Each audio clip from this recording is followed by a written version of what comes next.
Hello, I'm Ken Burrell from the PMO Professionals. If you're a project manager and you've ever thought at the end of a project, if I'd known then what I know now, I'd have done things differently, then you'll appreciate that everything seems clearer and easier with hindsight. Generating your own hindsight is hard and often painful. George Bernard Shaw said, "If history repeats itself and the unexpected always happens, how incapable man must be of learning from experience." I think that project managers can learn a lot from each other's experience, especially from sharing their scars. Sharing experiences gives you access to someone else's hindsight without the hard work and the pain. So as part of my campaign for real project managers, on your behalf, I'm talking to some real project managers I've had the pleasure of working alongside, so that you can benefit from their experience. Today, I'm delighted to be joined by Evelyn Webber, who's going to share some of her experiences with us. Evelyn, I'd like you to start, please, by just giving us an introduction to your background and how you got into project management. Probably been doing this for about 25 years now, quite scarily. I began my career in HR, personnel department in those days. Right. But in a medium-sized chartered accountancy practice. But found the sort of recruitment side quite repetitive and quite boring, so moved into a more operational role, assisting the partners with projects and operations. And one of the first projects was a move from their 3 sites into 1 new building at Old Bailey. So that was my first project. And since then, I've probably managed over 40,000 people's moves. Wow. That's a lot of people. A lot of people. Over the years, I've been very, very fortunate in working with a whole host of fantastic clients, and they've ranged from banks, insurance companies, to charities, retail organisations. So it's mostly move projects that you do, office moves? Move centred, right? And then I do a field of work around that. So typically, how many people would you be moving on one of these projects? I think the smallest move I've done is 2, right, and the biggest is 6,000. So okay, so quite a range there. It does range, yeah. They tend to be in the early thousands. Sometimes the smallest ones can be as problematic as the biggest ones. So can you tell us about a scar, so something that happened on a project that you were managing that went particularly wrong and what you learned from it? Mm-hmm. It was Allen and Overy's move from St Paul's to Spitalfields. At the time it was the largest relocation in the city, and I managed the relocation, all the planning of it, the whole master programme and everything else, so it was quite a big task. Due to a number of delays in the handover of the building, our programme of moving their staff, there was about 2,500 people, was supposed to be over a 4-month period, but it got whittled away down to about 6 weeks. So it also meant that they were on severe penalties for the decommissioning of their building. Right. So they had to get out on time. So it also meant that had to happen at the same time as the moves.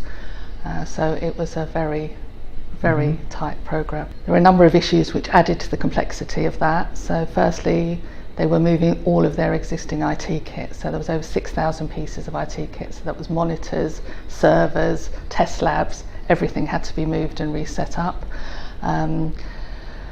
Even though they had a massive archiving exercise, as a law firm, they still had over 23 kilometres of filing to move. So 23 kilometres of shelf space? Of shelf space. Wow. To move in that 6-week period as well. Okay. So the logistics of that had to all be worked out. A lot of crates. A lot of crates. And thirdly, because of the clearance had to be done in a fully ecological manner for A&Os to meet with their corporate responsibility, okay, but also they were very adverse to any publicity that they might get, because there was a very long and protracted approach to ensuring that everything was disposed of in an ecological way. Yeah. And there were a number of different avenues that we had to go down to make sure that happened, okay, which added to the complexity. It turned out to be 7 days, a 6 nights operation for a 7-week period.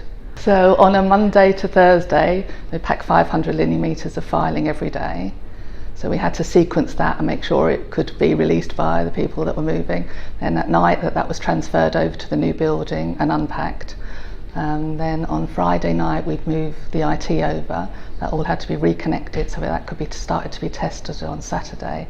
Sunday we'd move personal crates and carriers. Saturday with the filing. Sunday night we would snag, Monday post-move, and then Monday night we would start clearing the areas that had been vacated during the week, plus start the filing and the whole process over again. So it was a massive logistical. Sounds like it.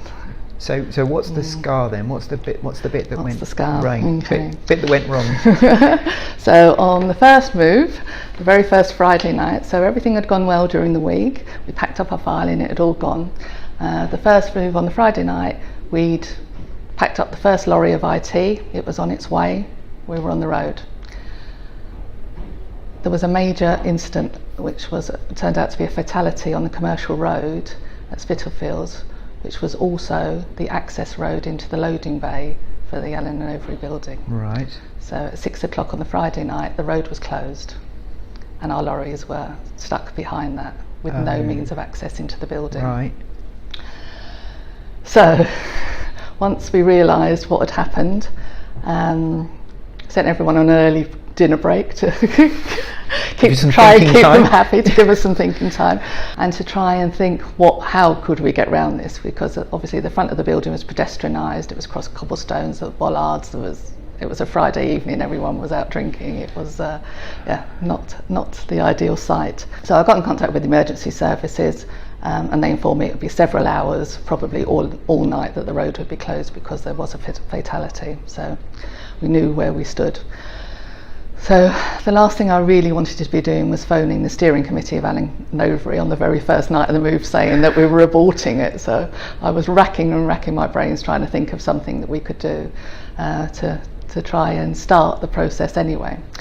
And after a while I remembered about all the contacts that I'd made at the Tenants Association's meetings I used to attend, to brief them on what the plans were for the move in, and I met councillors and city corporation officials and the developers, and I thought it's like 7:30 on a Friday night, trying to get them is probably going to be impossible, but I thought I've got to try. I've got to try.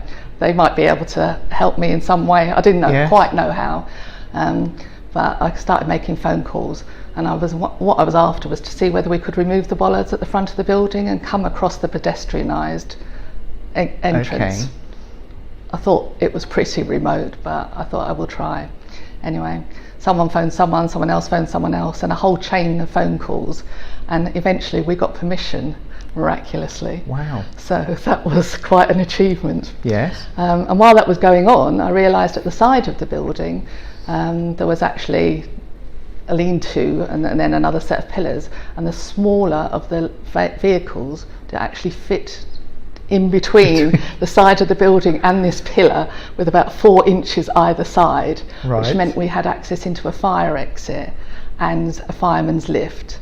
So at least it wasn't across all the cobblestones, and it meant it was a little bit quicker. So although we finally got to unloading about 4 hours later than we should have done, but we could actually start the move, albeit at 10 o'clock on the Friday night instead of 6 o'clock, so at least all the IT could get in during the night and then start to be recommissioned and tested over the weekend. Using this approach, were you able to get where you needed to be despite the roadblock? Is that what you're saying? We were running behind, but at least we managed to catch up. So the roadblock's still in place, the police are still doing what they need to, but you could get in and out because you'd taken out the bollards and you're going down this little alleyway. Mm-hmm.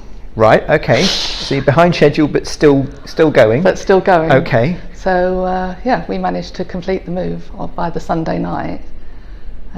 So we just drafted in some extra resources on the Saturday and Sunday to make up for the delay. But the move went ahead and we completed it. Wow, so a far more eventful move weekend than you were planning for by the sound of it. Precisely. But you prevailed. So what did you learn from that situation? What would you recommend to other people that they should do, either to recover from a situation like that or to avoid getting into that sort of situation in the first place? I would say always do your contingency planning. You may not have come up with an idea or something like that was going to go wrong, but at least it gets you in the mindset of thinking about alternatives and what the alternatives may be. So always do that, no matter how futile you think it is going to be at the beginning of a project. Contacts are invaluable. Spend your time making them and maintaining them, because you never know when they going to come and help you, or you may be able to help them. and don't give up. So even if you don't think there is a solution, it may not be a perfect one, but there may be something that you can do in the end to make it work. Evelyn, thanks for your time, your openness and your insights. So today we've heard from Evelyn about how she recovered from something that went wrong on a project. Mark Twain said, "History doesn't repeat itself, but sometimes it rhymes." To me, that means that although the future may not be exactly like the past, it's often similar enough for the lessons of the past to be useful. So my challenge to you is, what will you learn from this? What will you do differently in your projects as a result of Evelyn's experience? Let me know in the comments. If you enjoyed this video, let me know by leaving a comment or a like or both, or by sharing it with others on social media. If enough people think these videos are worthwhile, then I'll make more of them. If you want to appear in one, let me know. For other videos on project management topics, take a look at my video channel. For articles on project management and PMO topics, visit my website, The PMO Professionals. .com. To connect with me more personally, search LinkedIn for Ken Burrell. The PMO Professionals. In the meantime, until the next time, thanks for watching.